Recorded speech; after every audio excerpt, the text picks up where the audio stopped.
রাজশাহীর তানুরে ২১ ঘণ্টার চেষ্টায়ও উদ্ধার করা সম্ভব হয়নি ২ বছরের শিশু সাজিদকে। ৪০ ফুট খনন শেষে সকাল থেকে মূল উদ্ধার কাজ শুরু করেছে ফায়ার সার্ভিসের উদ্ধারকারীরা।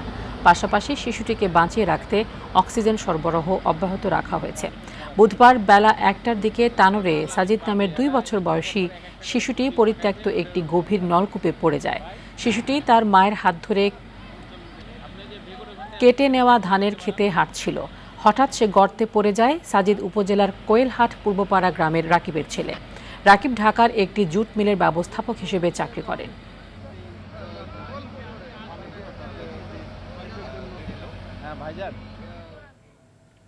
এ বিষয়ে আরও জানাতে রাজশাহী থেকে সরাসরি যুক্ত হচ্ছেন সহকর্মী আমির ফয়সাল।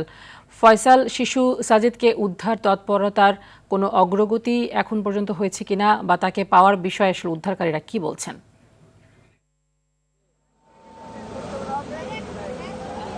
জি, তা নেই। আপনি জানেন যে ২১ ঘন্টা অতিবাহিত হয়েছে, অক্লান্ত পরিশ্রম করে যাচ্ছে কিন্তু ফায়ার সার্ভিসের ৩টি টিম। রাজশাহী তানোরের এই যে জায়গাটিতে বাচ্চাটি গভীর নলকূপের মধ্যে পড়ে গেছে, শিশু সাজিদ, তার উদ্ধার কাজ নিয়ে কিন্তু এখন আপনারা দেখতেই পাচ্ছেন যে এখানে কিন্তু ৪০ ফিট নিচে পর্যন্ত গর্ত করা হয়েছে, যেখানে বলা যায় যে আমাদের এখানে ফায়ার সার্ভিস থেকে শুরু করে এখানে ৩টা ভ্যাকুয়াম মেশিন কাজ করছে, এখানে সেনাবাহিনী রয়েছে, এখানে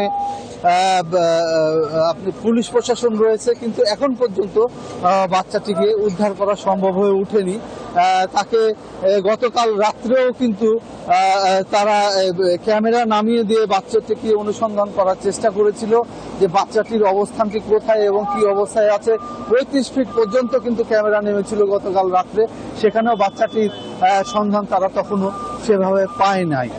তবে এতটুকু বলে রাখা ভালো যে এখানে কেউ আশা ছাড়েনি এবং তারা সবাই উদ্বিগ্ন অবস্থায় তাদের কর্মকাণ্ডগুলো চালিয়ে যাচ্ছে যেন বাচ্চাটা কি জীবিত উদ্ধার করা যায়। সাজিদকে এইখানে পড়ে যাওয়ার পরের ঘটনা শোনার পর থেকে এখানে কিন্তু উৎসুক জনতার ব্যাপক ভিড় রয়েছে এবং এই ব্যাপক ভিড়ের কারণে এখানে কিন্তু আমরা দেখতে পাই যে পুলিশ প্রশাসন এবং আমাদের সেনাবাহিনী কিন্তু এখানে সেই শৃঙ্খলাবদ্ধ রাখার জন্য, এখানে কোনো রকমের জন্য অপ্রীতিকর ঘটনা আর না ঘটে সেই কারণে কিন্তু এখানে তারা তৎপর রয়েছেন।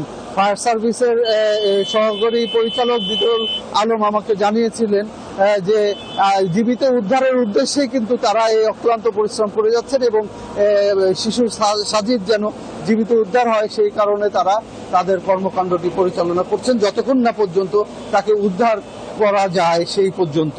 এর পাশাপাশি জানিয়ে রাখি যে শিশু সাজিদের মা কিন্তু বারবার বুঝা যাচ্ছেন এবং আর্তনাদ করতে করতে চোখের পানি প্রায় তার শুকিয়ে গিয়েছে। তার বাচ্চার জন্য আহাজারি করে যাচ্ছে তার পরিবারের সকলেই।